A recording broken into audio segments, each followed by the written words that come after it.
Good morning, good afternoon, good evening. Welcome back to another episode of The Great Human Reconnect. As you know, I'm your host, Hayden Binney, and today we're with a very, very special guest. Gideon, in the next 60 seconds, please tell anyone at home that doesn't know who you are, what you do, and, of course, who you are. Well, simply put, without putting a lid on who I am, I'm a continually evolving human being. But what I currently do, I'm a practicing mindset coach, personal trainer, and actor. And my journey to that, obviously, we'll probably go through it through conversation. But I'm based here in Brisbane, Australia, and that's me. But going through your social media the last couple of days, I've noticed one phrase that keeps coming up. You've even got it printed on t-shirts. It is the phrase, "you are more." Like, people can hear this at home and they'll automatically put their own belief system to it. But tell us, what does "you are more" mean to Gideon? You are more is something that's very close to me. It's a moment of epiphany that I had when I put myself in self-isolation, if you will. After being overwhelmed with life circumstances, confusion, I decided to unplug from my commitments to the world and my society, and I dedicated 12 months of my life to waking up at 3 a.m. in the morning and finding myself at the top of Kangaroo Point, asking deep and evoking questions such as, who am I, where am I going, and what is the purpose to my current commitments, and what is required of me in this lifetime with the uncertainty of the time left. And as I explored these questions and deepened the conversation within myself, I found that truly I was living a limited life. I was, pardoning myself from experiencing my life beyond my comfort zone, if you will. Keeping the common friends, keeping the common exercises, and eventually I came to the point of realizing that I am more. I'm more than my circumstances, I'm more than my labels, I am more than my job position. And evidently I came up with the phrase, "you are more than what you have become, you are more than what happens to you," which is the full phrase of "you are more." That is a lot to unpack. Before we even try and deconstruct any of that, take us back, take the audience back home to that fraction moment you had in your life where you switched from the old you to this version of you now, because I'm sure you weren't always this way. Yeah, you're 100% right. I start my story from when I was 12 years old. I picked up a rugby league, picked up the football, if you will, and I started playing this wonderful game called rugby league. And coming from Africa, Malawi is where I'm from, I was raised playing soccer, and then came to Australia. I was introduced to rugby league, and due to the celebrations of the community in how I was performing on the field, I decided to stay dedicated to the game and learn the game, and evidently over time started to identify myself with the game, which led to me getting a full scholarship to Ipswich Boys Grammar. Spent 5 years there on a scholarship, and again, the ongoing celebrations of how I performed really enhanced my identity with the game. And then I finished Ipswich Grammar, received my 3-year contract with the Brisbane Broncos, and that in itself was validation that I am a football player. And that is what I'm going to do for my time being in life. But as you have it, after 3 years, Wayne Bennett, who was the head coach at Brisbane Broncos at the time, decided to let me know that the club was moving on and I wasn't part of the plans. And that was the beginning of the down spiral in not only how I perceive myself in society, but evidently who am I supposed to be now, I didn't have any backup plan, I didn't have a degree, I didn't have anything else going for me. And so I spent the next few years, doing different courses, really just trying to attach myself to anything, plumbing, apprenticeships. I ended up doing over 20 jobs, and I just couldn't land anything that made me feel alive. And so I one day in 2015, I decided, enough was enough. I really need to check in here because things are starting to look a bit dangerous. And so I spent the next 12 months sitting by myself in Kangaroo Point, and again, asking those questions. Why am I, solely reliant on labeling myself? Why do I have to keep an upkeep with my friends and et cetera, et cetera? And and slowly the answers came. It's amazing what happens when you silence the noise. You really hear yourself in that moment. And without sounding too corny, I feel like I fell in love with myself again. And then, as you do when you love someone, you honor that love. And so I decided to honor myself. And from that day, I went sober for 6 years, continued to train and started my business as Ambition, which was empowering individuals, through transformational periods and reminding them that you're not to be identified by your position, label, or your circumstances. You said something before which really just stuck out. It was when Wayne Bennett told you were no longer part of the plan. Yeah. I can only imagine, as a young man at the time, when you believed rugby league was going to be everything, it was going to be the thing in life that you were going to succeed at the most, how much that would hurt. But then, you can extend that same point. It's to relationships, to jobs and stuff like that. So many times people are told, oh, you're no longer part of my plan, you're no longer part of this company's plan, whatever it may be. What can people learn through that? What do you teach people when they come to you about those same situations? That's a great question. I think one of the most aspiring things human beings, go for is to be of relevance, to be significant. And when when in the beginning, when you're told, hey, listen, your presence, your commitment is a necessity in the outcome or the progressiveness of something, ultimately, you put your Superman cape on and you give your best hours, you give your best times, whether that's in a relationship, when you know that you bring a sense of happiness to somebody. So you start to play that role.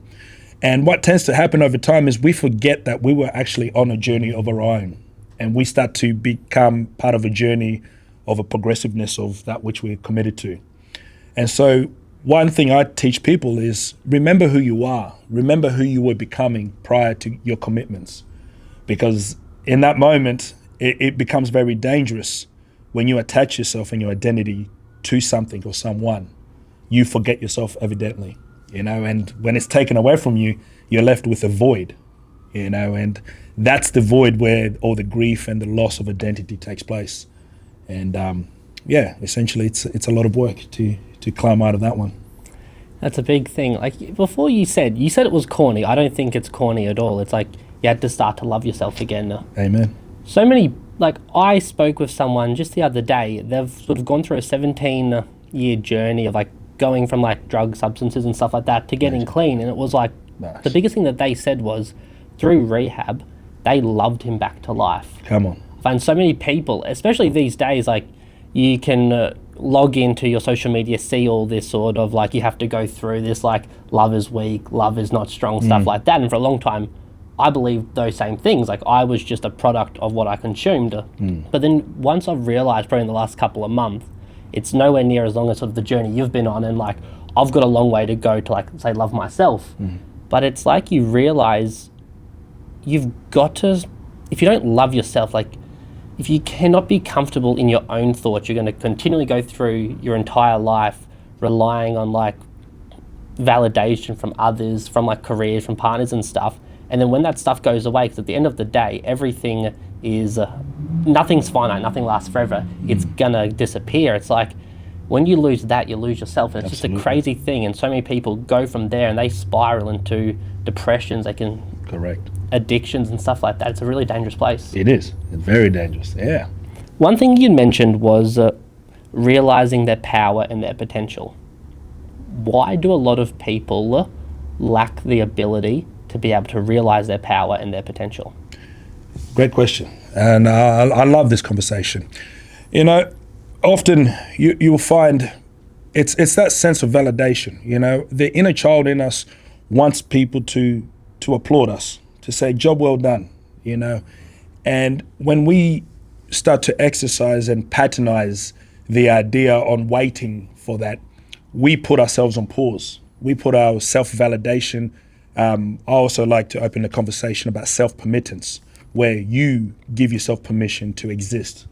And when we put that on pause, we expect the world to say, hey, what you're doing is amazing and it belongs in this category. And you feel a sense of being recognized and existing. And so bringing it back to simplify it, we forget our potential because we recognize what is required of us, externally, rather than remembering what is required of us to become through self-permittance. And so less is exercised in that realm, and more, what does society want me to be? Where am I supposed to be? What does love look like? What does a good friend look like? Too many labels we're trying to fulfill and conclude. And evidently, we forget ourselves is what I'm trying to say. Like, how did you land on what you do now? Like, out of everything that you could have invested your time and invested your life into, like, how did you end up doing what you do today? Yeah, it was within that self-reflecting stages. I realized I had to become my own hero. And in doing so, I was reflecting upon, big shout out and God bless the dead. I've been unfortunate enough to have to say goodbye to a lot of friends through suicide. And I've always thought to myself, what could I have done? Could I have called one more time? Could I have listened a bit longer? There's always that, thing in the back of the head. What else could I have done? Didn't I not do enough? Did I not read the signs? And so I put it, to my own self that I'm going to be that platform. I'm going to play that role, that symbol of hope, and a reminder that you're not to be defined by your circumstances. And so evidently that was, and it just happened to be that there is positions and careers that you can go down that path to play that role. And so I took it upon myself to say, I want to be a coach. I want to help people navigate through uncertainty and confusion. And so here we are. That's beautiful. I mean, throughout your coaching journey, I think, what is the biggest thing that sticks out that's like the biggest limiting belief that people put on themselves? The lack of narrative. Often I ask my clients, or every time I have a workshop, I say, what does the conversation about yourself to yourself sound like? The easiest conversation you will ever have is a conversation that you have about yourself to others. Because within that conversation, you can, overemphasize certain things. You can add a bit of, false truths to it, if you will. But evidently, you have to go back to your home and lay down on your pillow and face the truth and experience the truth. And so you will find commonly when people are having difficulties navigating through life, it's not so much the adversity that's the challenge. It's the narrative that they have about themselves to themselves. It's either limiting or it's non-existent. And once we build that as a foundation of a pillar, the rest of it starts to take care of itself, because you're building off your value, your principle, and I want to try and dive even deep. Why do we not tell ourselves the narrative that we are worth so much more, or why do we lack to even put a narrative to our life anyway? Why do people? I know so many people in my own life, they're I want to do this, I want to achieve so much, but it's just I don't know, I don't think it's for me, I just don't see how it's possible. It's I think, first of all, anything's possible. If you were to tell me a few months ago I'd be doing this, I'd have the opportunity to fly around Australia and stuff, sit across, talk to people like yourself. It's you can do anything. It's a whole concept I've been speaking about a lot. Your life can change so much in 365 days. What do you say to the people that are just convinced that it's just not me? It can be someone else, but it can't be me. Right. And it again, bringing it back, it is, in that moment, you realize that the person is actually a foreigner to themselves. They're not familiar with themselves. They're very familiar with the world. And so even when they speak to themselves, it's almost like a stranger speaking to them, But in the same instance, if someone tells them they're not good enough, if someone, degrades them, they believe that, and they build upon that, so much so that they develop a character in response to what the world has told them. And so that in that moment, you realize that their ability to articulate and comprehend what the world tells them is much more greater and significant than their ability to talk to themselves. And that starts from a young age, school, society, friends, etc., etc. We're always chasing for titles, positions, validation, etc., etc. And the greater the chase, the greater the absent you are with yourself.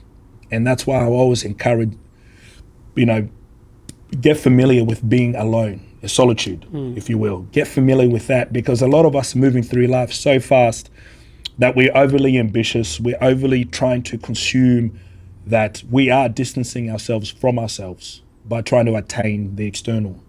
And so when an individual one day wakes up and says, why can't I convince myself I can do this? It's because you're not familiar with yourself. You don't know how to trust yourself. You don't know how to love yourself. All these things, but you can most likely, and 9 times out of 10, an individual will know exactly what to do for someone else. You know, they'll know exactly the right words to empower someone else. They'll know exactly how to demonstrate love and affection and really be loyal and disciplined for someone else. But you say, well, turn that back on you. They go, oh, well, you know, because they don't know who they are, and they've been absent from themselves for so long that it's better to play a character that is required and necessary for something than it is for themselves. And so bringing it back to you is essentially...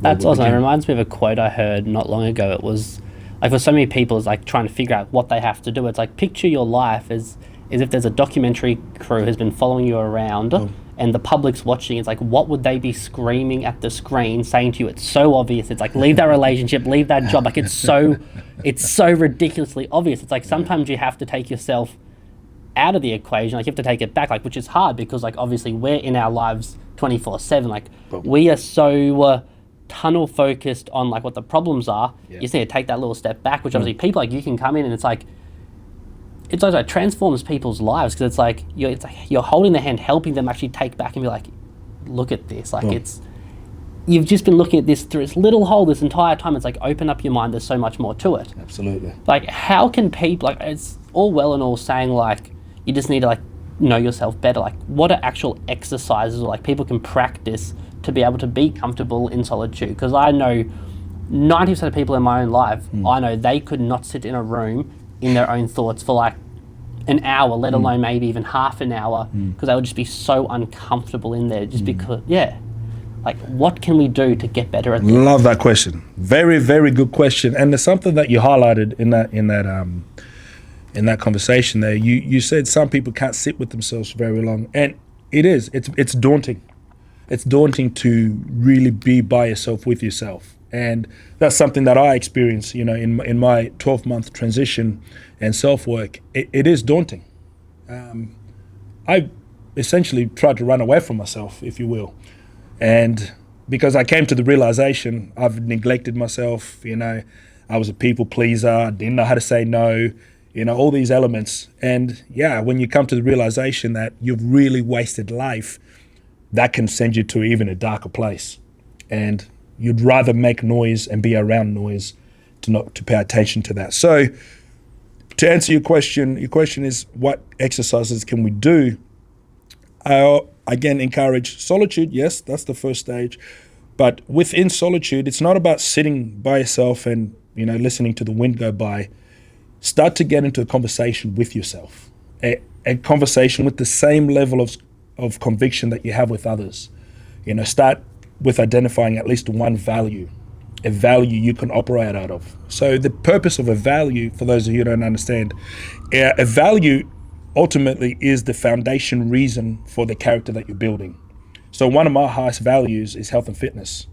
The reason being is because we grew up in a small family. You know, if there's only 4 of us here in Australia, and I've always needed to be strong, sharp, fit for when my family needs me, and then to further be of service to other people. So I've always seen myself as, what good will I be if I'm not fit enough to be there for people, strong enough to be there for people, sharp? So my highest value is health and fitness. So you will catch me at 4:35 a.m. in the morning doing the work, you know? So that conversation about myself to myself is that, Gideon, if you want to be of value, bang, bang, bang, execute this. And then you slowly start to build the other elements, your discipline. Discipline is the noun. The verb itself is you being a disciple. That's all discipline means. It means you're a disciple of laws that you create. So my discipleship is get up 4 a.m., that's the law we follow. Eat this type of foods, that's the law we follow. And if I'm consistent in that, that makes me disciplined. And so when individuals say that guy is disciplined, what they're really saying is that guy is a disciple of a law that makes him that character. And so once you identify those two conversations, you're well and truly on your way to developing a relationship with yourself. You get what I'm saying? 100%. Yeah. I just need to take a moment. There's a lot to just digest there, and like everyone back at home, you just need to replay that last little bit. You need to just listen to that. People often want to make that change. Like I'll talk a little bit about myself here. It's like, I've got a long time. Always, people close to me would call me sort of like a bit of a schemer sort of thing. Like I've always got ideas. I've always got different things that I want to try.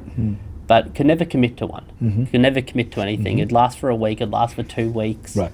And like evidently so, then like when I would then tell people stuff, I would get like the rolling your eyes, like, okay, yeah, rightio, this happens this time. But like with sort of this new endeavor I've gone on, I don't know how to explain it. You'll probably have a good idea, because I'm sure you've been there through so many people's breakthroughs and just like their light bulb moments. But it's like, what differentiates like those times where people have tried to change but they haven't changed versus the moment that they decide to change? Because I had a car accident a few years ago. Should have killed me. I drove about 100 kilometers an hour. It was on cruise control. Fell asleep behind the wheel. Fell off of a bridge. It was like a little creek thing, but it was like cement pillars and stuff. Nosedived into it. Probably fell maybe 5 meters or so into it. It's like, in the moment I walked up, like crawled onto the road, blood everywhere, and I was just like, if I make it through this, I'm going to change my life. I didn't. I didn't change. Like I thought like it was going to be the extreme thing that would actually make that change in me. Right. And I went on the next 3 or so years just wasting away the potential I knew I had. Like I knew I had the potential, but I just physically couldn't commit to the changes. Well, I don't even know how this last change has happened. I don't even know what occurred it.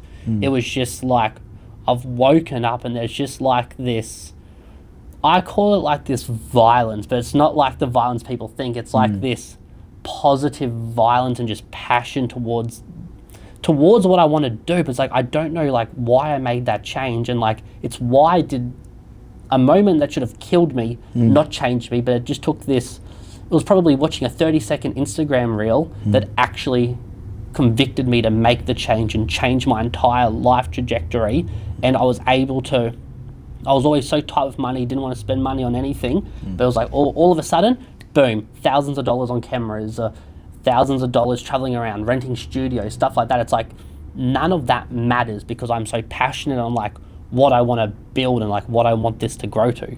I know that was like a long story and stuff, but it's like, bro, the simple version, it's like, how do people actually change? Like, why is it not always the extreme things that change? Like, run us through that, because I'm sure you've been with people that've made so many changes. Like, what actually sparks a change from just maybe this time? Yeah, that's a very, very, very good question. And you're right. You know, it's beautiful to watch people go through the breakthrough moments. But I want to ask you, before I answer that, your question, I know it's your podcast, I'm asking the question. No, 100%. But what keeps you going consistent with the interviews? Because I see that you're interviewing people, obviously. Why did you just stop at the first interview and then, like you said, become inconsistent and stop the whole project? What keeps you going? It's a tricky one. I've always wanted more out of life. I always wanted to, like when I was younger, I was always wanting to make millions and millions of dollars like every young person does. As I've got older, I've realised like that isn't the be all and end all. Like It's more sort of a life of sort of like passion and like happiness in a way. And I don't know, it's just one day it clicked and I'm like, because I used to do a podcast 6 years ago. Before everyone did a podcast, I was doing one and it was like, at the time for like what it was going awesomely, but like I don't know why I stopped. I guess it was just one of those phases back then that I did. And then it was a conversation with a friend. I said like, I'm thinking of getting back into the podcasting thing, and he literally was like to me, yeah, rightio, mate. Like, yeah, I'll believe it when I see it. Gotcha. And then I did one, and it was everything just felt different. Like I can't explain. I was like, once that changed, I was like, okay, I want to do this like every single week. Okay, now I want to do like 2 or 3 a week. Okay, now I want to like actually post my face on social media, because I went from a guy where I was like, I wouldn't post anything on social media for years in between posts, until it's like now, like the last 15 days, 16 days now, I have like posted on my personal account like 3 or 4 times every single day, plus posting 2 or 3 times on my podcast page every day, plus then posting another 2 or 3 times on TikTok pages, and plus YouTube short pages and stuff like that. I don't know, like, what was your, sorry, I've lost track on what the question is. So I'm saying, how did you, because you were saying earlier that, you know, you start things and don't see them through, don't commit to them, and even it sounds like your community even sees that within you by rolling their eyes, which is something I want to touch on. But how did you manage to be consistent with this? What was the triggering significance in you staying committed to this project, if you will? Okay, I think I could be wrong here, but like a strong point, and like why I mentioned this, because I remember talking to a friend at length about it. I was doing it, like once I'd done it, I was like, okay, like I've done one, like it wasn't that bad. Like I know the first 50 or so are going to be terrible until I get better at the skills and stuff that I need to. But like I was saying at the start, it's like you have to suck in order to get better. And it was, I did that, and then I started actually absorbing content. Like my feeds started changing from what they were before on social media to now like other people doing their podcasts. And then I saw this one person in particular, and it was sort of like this little bit of like jealousy, I think, was like the big thing. I saw him, and it was like on paper, it was everything that I wanted to do. It was like he was the same age as me. He's like, his body, like he's in fantastic shape. I'm no longer in fantastic shape. He's doing a podcast, which I always wanted to do when I was just battling like my confidence and stuff on camera. And I can't remember the phrase, but I had a very in-depth conversation with ChatGPT. Like I don't have that many close people, and like I can't always talk to them. So I talked to ChatGPT, and it was like it coined this phrase. I can't remember it, but it's pretty much why I saw these people, like why I got so like angry in a way. It was just like I realized that I was deep down, I can actually do it. I can actually achieve it. I don't know. I'm still trying to like, I still like this morning on my walk, I was still thinking, I'm like trying to figure out why is this time any different? Like it's crazy. Like, it's just been like this light bulb. I can't explain it. It's flicked on, and like I post nothing. Now I'm posting 5-minute videos of me just talking to the camera every single day. Like I'm still very self-conscious about how I sound, how I look, stuff like that, like the red marks on my face. And it's just, I just don't care anymore, because I'm just like, I'm going to post this, someone will see it, they'll either like it, they'll forget about it in 5 minutes, or they're going to hate it, they're going to forget about it in 5 minutes, or they're going to hate it, unfollow me, and then I don't have to worry about it because they're never going to see anything again. And it was probably real stupid again. It's the Rick and Morty quote I've mentioned a few times. It's like, I see what you people, your boos mean nothing, I see what you people cheer for. Correct. And I was just like, Correct. well, I think I just stopped caring. I don't know. I'm sure you dissect it for me. The reason I asked you that question, my man, is because you pretty much answered the question you were asking. You see, you unknowingly were vocalizing your internal dialogues. You touched on the points of lack of confidence. You know, what confidence, simply put, from a coaching perspective, confidence, the word itself is confide, right? To confide means to lean on something with understanding and comfort. So, for example, before sitting on this chair, you were confident it would accept your weight. So that allowed you to create a character in the way you sat down. There was no precaution. It was just a comfortable sit down. But had someone told you there's a few legs that are broken on it, you wouldn't be so confident. So the character that you demonstrate would show less confidence in sitting down. And so the same application happens in life. There's not enough information in you for you to lean upon yourself so that you can demonstrate yourself in life. So that's where you really want to start. You know, you want to have the same amount of confidence as you would with this chair, because that confidence that you lean within yourself will ultimately inspire the character that you create and show up in the world as. You know, and so to answer your question that you asked in the beginning, Yes, a car crash takes place. I've had friends, colleagues, and clients. They've gone through overdose, and they say, "Gideon, this is it. I'm changing my life." But what they're really saying is, "Oh shoot, life just shook me and reminded me that I'm mortal. But I still don't have enough information in me to create a character to navigate through life. I'll just go back to my 9 to 5, or I'll just go back into that toxic relationship because that's familiar. I know the character I have to play." So they don't have enough confidence or confide within themselves to start a new journey. And so that's usually one of the biggest founders you will see, or one of the common factors, you will see in why people don't change their lives. It's the lack of confidence or confiding within self. I mean, you motivate so many people, inspire them, but like, who motivates and inspires you? That's a great question, my man. I'm a person of faith, and that's where ultimately, when life becomes overwhelming and I sort of lose track in navigating through circumstances, if you will, I come back to my faith. So most of my wisdom that I speak on, it originates from the Bible.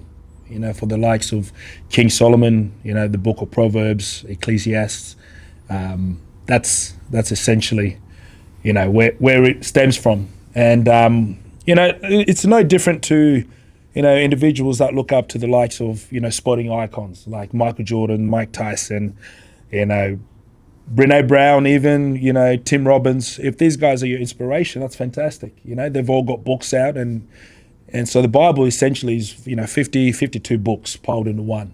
And so I go through, read each book of Matthew, John, Luke, and get inspiration from them. So, that's where my inspiration comes from.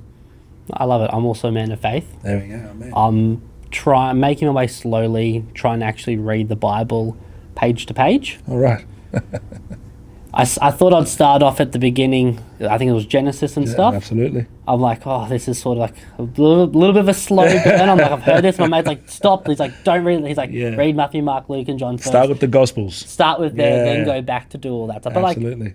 Is there a story in the Bible that's sort of like, one's either like changed your life drastically, or two that's been like strong on your mind recently? Most definitely. It's the book that I come back to very, very regularly, the book of Job.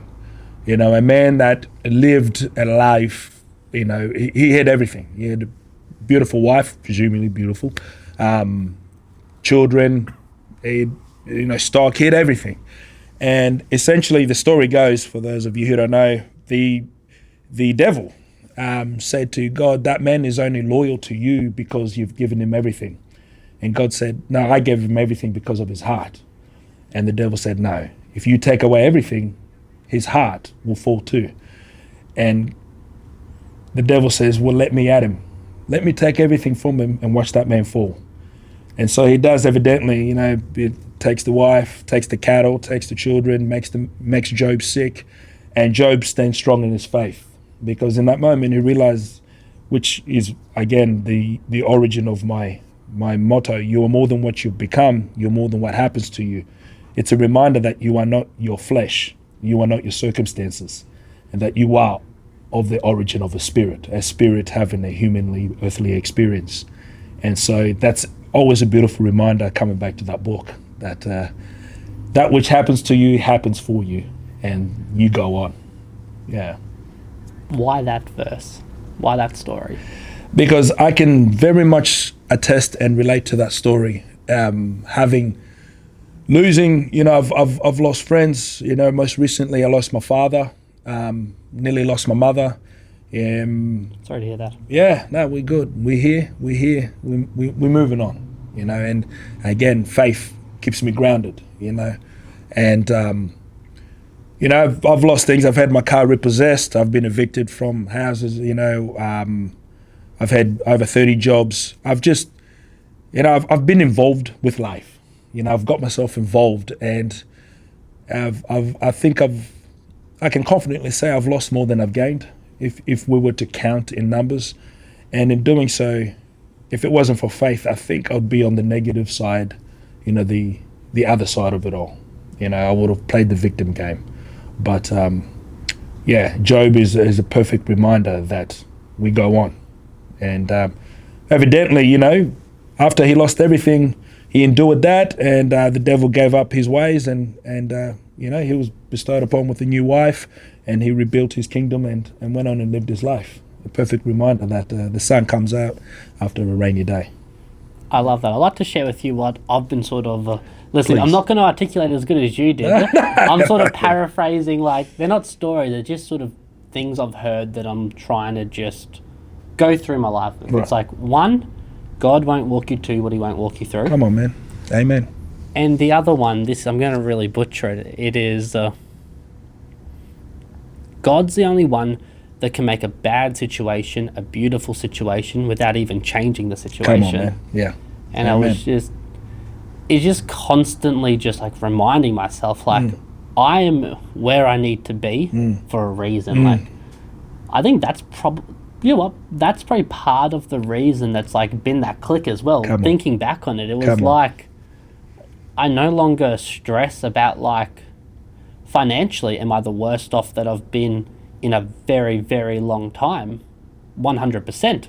But I don't, obviously there's moments where you like carry that stress, but like, I'm like, it's okay. Like, I'm delusionally like optimistic it's all going to work out, because I'm like, I know if I go through life, God's there. Yep. Like, you see so many people talk online, it's like, oh, like, what would you like do if you had like 5 minutes of Jesus? And it's like, well, no, you've always got 5 minutes of Jesus. Like, you've always got that time. Like, he's always there. You just need to talk to him. Yep. And it's like, I guess my long picture thing, talking about it now, actually saying it, it's just starting to flow. It's like have this podcast, build something big, but then like get to a day where it's like, I've got a platform where I'm able to just like glorify God and like try and save as many people as possible. Like, have you seen that Dylan Mantell? He's a podcaster, isn't he? He's not a podcaster. He's a maybe 20, 21. I'll send you his profile after it. Yep. He's just watching his stuff. It makes me, it gives me goosebumps. Like, it makes me just be like, half of his face is drooped. He's I think it's like 19, battling like brutal cancer, like the 4th time in a row. And it's just like, he stands there every single day. Like, he's just like, it's okay. Once again, I wish I could remember it, but it was like, he just sits there and he's like, I can have cancer again and again and again, but it does not matter because I've got Jesus, I've got God there. It's like the cancer is inside of a dead body because my body died when Jesus gave it on the cross, and it's like, I'm living my life through faith through Jesus. So if you're going to tell me if I can get cancer for every single person that I save, keep giving it to me, because it's about bringing people closer to God. And if I have to go through this pain, I'm here for a reason. Amen. And I'll send you his stuff. Amen. It is Please I'm getting goosebumps. Yeah, I just got goosebumps there, man. Come on, now. It is just like, you see that and you're like, someone who has every single reason to just sit there and feel sorry for themselves and be like, why me? He's using it. He's like, I've got cancer. He's like, awesome. He's like, perfect. He said, like, no matter what you can do to me, I've always got Jesus. I was like, I am so lucky to have him, and I will, to have him, I'd rather have all the cancer in the world. Come on. And it's just one of those. Come on. Amen. Tell me this, obviously, we've just gone down that rampage of everything, but like, when you wake up every single morning and bed feels a little bit comfier, you've got to go to the gym, but maybe just sitting around scrolling my phone seems a little bit easier than going through the gym. Like, what do you play through your mind, and what do you teach people to play through their mind to like break those bad habits? Yeah, it's a great question. In the beginning, because I rarely have that conversation now. The bed feels comfy, but when the mind and the body know its responsibility, it outweighs what you're currently experiencing, if that makes sense. And I'll give you an example.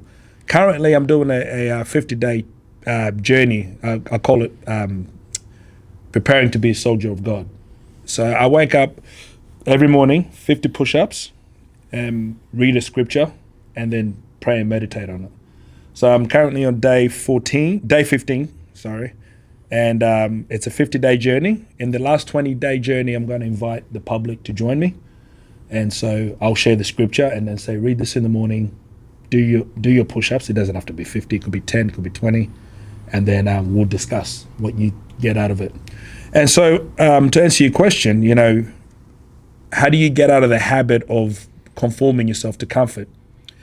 It is that you have to create a purpose, being a mindset coach. Again, I'll take the conversation in this direction.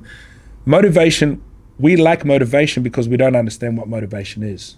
Like breaking down the word again, then it's what I love doing. You'll probably notice. I like to simplify things so people can actually visualize. It's crazy you say that. So many times when I ask like ChatGPT or Googling stuff, I'm like, speak it to me as if I'm like a little child. Like you need it simplified. Yeah, you do. Sometimes. You definitely do. Especially in a world where there's multiple definitions of multiple things. But that usually comes from a lack of motivation. Motivation is the fire that continues to burn to give you reason to keep acting out. And so just to break down motivation is derives from the word motive. Motive meaning what are you trying to get out of it? And it's what drives you. And one of the examples I like to use, being adults, we can use this one. But if you're wanting to make love to your partner tonight, right? And she says, well, babe, the only way we're going to make love is if you get the dishes done, paint the roof, wash the car, and get the shopping done before we get into bed. What are you going to do? You're going to go paint the roof, wash the car, get the shopping down. You're going to take action in things that you don't want to take action in because the desired outcome is much more of a requirement than trying to, justify all these things. And so if you're not clear on your desired outcome, you're not going to have motivation. You're going to prefer to stay in bed. You're going to prefer to scroll on your phone, But ultimately, if you want to make love to your wife tonight, believe me, you're going to take action. You're going to, be committed to the things that are seemingly worthless, but where you're headed is much greater than where you are now. So, yeah. So knowing that, what is your motive? That's essentially what motivation is. What's your motive? Why are we doing this? And you'll move. I want to ask you a question. I don't know if you've ever been asked this question. Yeah. In a way, are you manipulating people?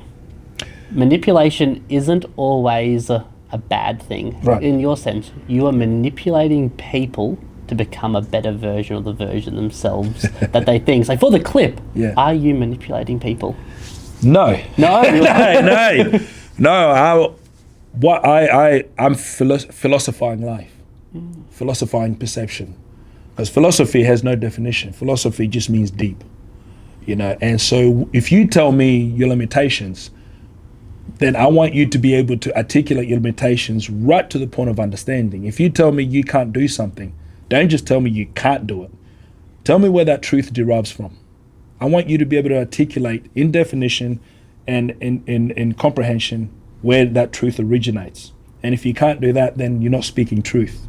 You're speaking justification, meaning you've concluded a narrative just so that you can comprehend and justify why you can't do something.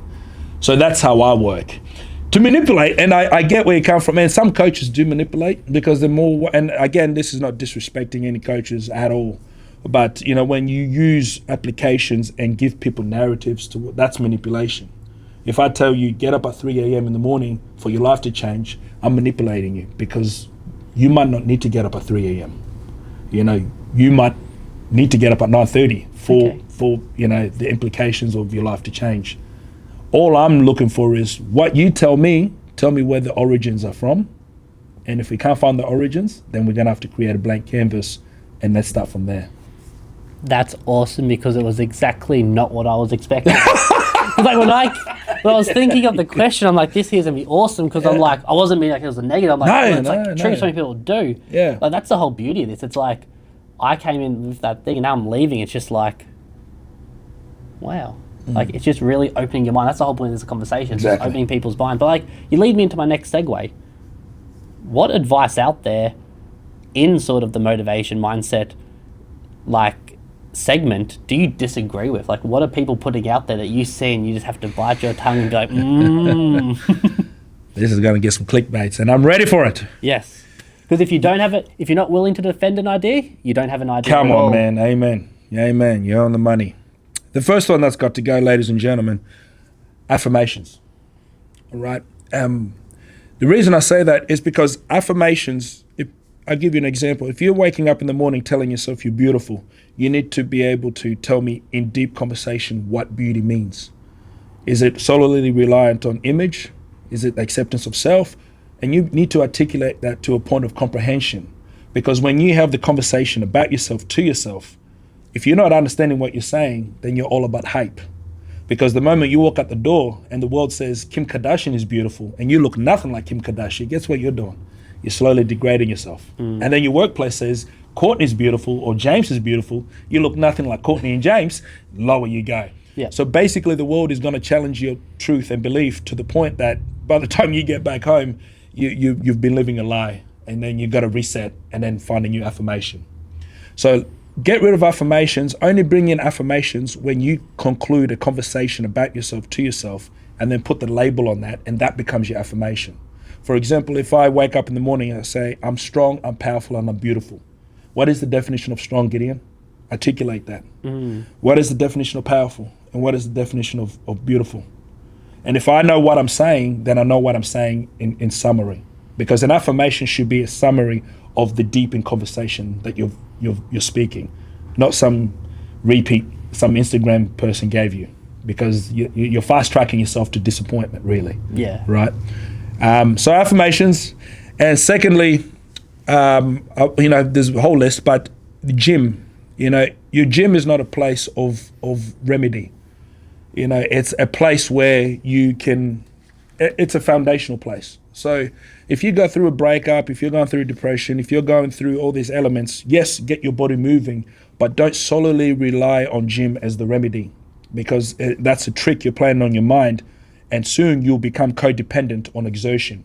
And this is where you start to see people start running in marathons and doing gyms and et cetera, et cetera. Yes, the byproduct is you're healthier, fitter, faster, stronger, but you're missing the point here.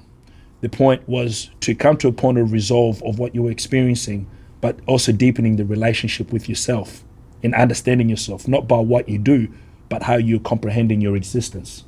And so, yes, the gym is a gateway, but it's not the remedy, So, yeah, they're the two things. Now to flip that, what do you say that gets often a little bit of backlash? Is there anything, do you have a hot take or an unpopular opinion?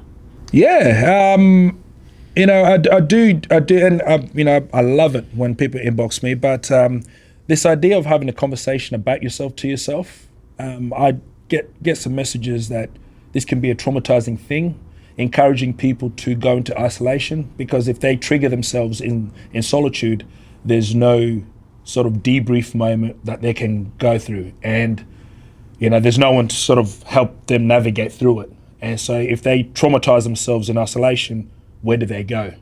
And so, yeah, that's usually the conversation and the bite back that I get when I talk about isolation and solitude. Yeah. So we're working through that. I'm looking for an answer to come back with that. And, I do have one, but I want to articulate it and format it in a way that I'm not challenging what you're saying. I'm encouraging, because it's a very big topic. 100%. Very big topic. I'm going to sort of throw out a few little phrases, questions, and I want you to just, whatever quickly comes to mind, sort of just fire back with an answer. Come on. Momentum works both ways. Momentum works both ways. So a great example, when we look at the word positive and negative, a lot of people think positive means good, negative means bad. That's absolutely wrong. Positive just means progressiveness. So if you've got positive attitude, positive mindset, it just means progressive. Negative doesn't mean you're going back. It just means that it lacks progressiveness. That's all that means. So to be positive and negative, it doesn't mean you're good and bad. It just means something's lacking for our ability to progress and go on. So it's being negated, it's going backwards, or it's stagnant. So that energy, momentum goes both ways. Yeah, negativity can build momentum to, recall and have you going backwards. What is a quick trick, even if there is one, for someone to deal with a situation when it doesn't go the way they expected? Breathe. Breath is life. I'll stay still and breathe. Start to breathe. through the nose. There's a thing called box breathing, which is 4 seconds in, 4 seconds hold. I've tried that a few times, yeah. Right? And just breathe. That's the first thing. Anytime you're experiencing tension, frustration, things are not going well, breathe. Because you've got to remind the body and the brain that what we're experiencing, we're not in a great deal of danger. And so what breath does is it calms the nervous system, and it brings the most important thing is to bring awareness to yourself and in the now. So breathe, breathe, breathe. Otherwise you will overwhelm yourself and shut down the system, and who knows where you'll go from there. Online, we often talk about the personality traits or traits of the high performers. What is the biggest trait in someone that lacks confidence, lacks self-belief, has a unideal mindset or a limiting belief? The first one that comes to mind is integrity. Integrity. Yeah, again, breaking down the word. Integrity just means to integrate your speech and action, right? If what you say and what you do, they don't match, then you lack integrity. It means you're overhyping yourself, but you just can't deliver, or you're delivering something that contradicts your speech. And so integrity usually is something that we look for, and we go, hey, my man, check in. So, and then followed by the likes of discipline. And because when you meet someone, you don't meet the values first, The values is usually the last thing that shows up, because as you get to know them, you get to understand and get to know. But, integrity, and then the discipline, how they move, how they act, what they respond to, the language they use, etc. Let's take a step back, relax ourselves a little bit. Tell us, fill the audience in at home, a little bit more about you. I know a little bit of acting, a little bit of stuff like that. Tell us a little bit more about the creative side of you. Yeah, post the sporting era, I decided to go into the world of performing arts. After watching my brother in a play called Antigone. He performed that at Belvoir Theatre in Sydney, and fell in love with the concept of, captivating the audience and telling a story. I've always felt like that's always been within me throughout high school. I've always wanted attention. I'm the class clown, if you will. But I entered the performing arts, studied at the Actors Conservatory and the New York Film Academy, and graduated. And that was a journey in itself, actually. Something that I did struggle with was vulnerability, and that's something that's very much needed, in the world of performing arts. And it's helped with my life skill, if you will, and how I express and connect with people. But hit the ground running. I've done 2 national tours. I've been nominated for Best Supporting Actor in Matilda Awards, if you will. Congrats. Yeah, thank you. I've done some plays from Othello to, Animal Farm, George Orwell. I don't know if you've read the book. He did 84 as well. Yeah. And then most recently, on the 25th of February, on Amazon Prime, me and my brother were fortunate enough, my brother, that's his bread and butter. But I've got to act alongside Carl Urban, the boys. Yep. And Priyanka Chopra.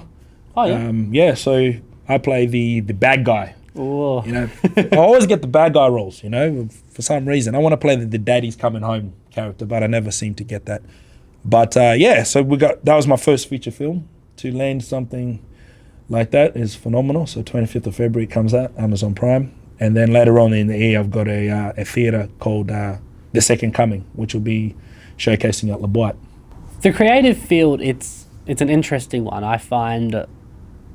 I believe so many people need to really just go all in on their creative things. It's that's where the beauty is. So many people try and just go through, build something, stuff like that. But it's once you can stop, be creative with it, it just opens you up. And I find, even me, it's nothing like acting on stuff. It's me just being that little bit more creative. It's you open yourself up for so much, and it's you get so many just ideas, and it's just I used to never have any ideas. Now I have to stop, go look at a blank wall, because I'm I need to stop. I've got too many creative ideas and things that I want to do with the podcast. It's my creativity's flowing. It's I want to do this.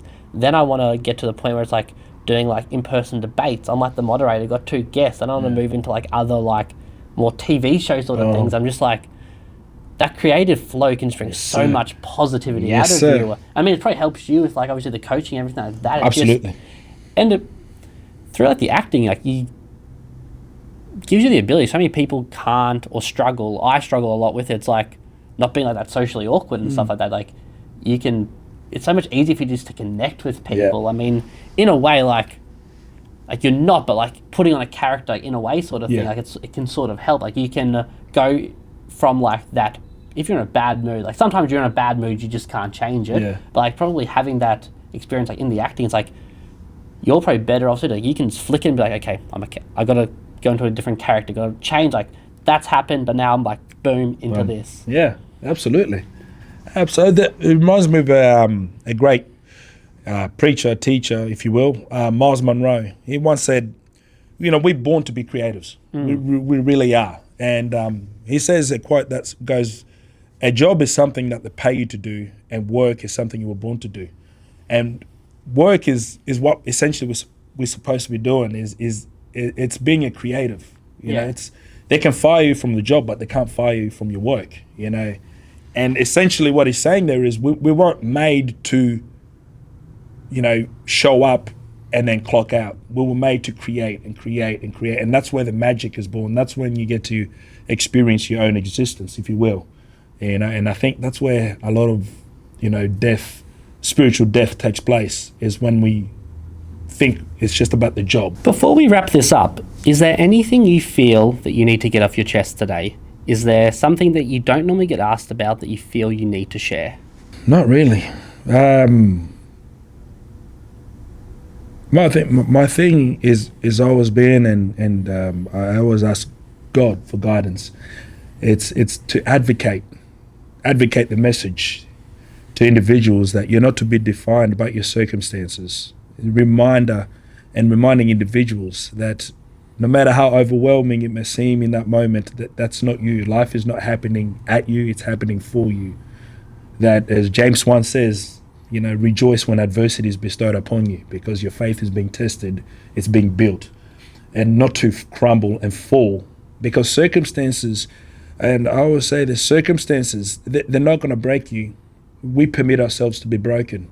So if you can endure, meaning you sometimes you just have to stand still and allow time to do its thing.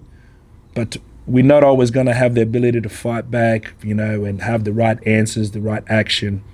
So ultimately, I say that to say this, that not to define yourself by circumstances and the outcomes, that you are more than what you have become. You are more than what happens to you. And the final question I'd like to ask today is, this entire conversation, if someone was to gloss over it, or everything we've spoken about has been deleted and we only have the next 60 seconds, what is the most important takeaway for someone? The same message.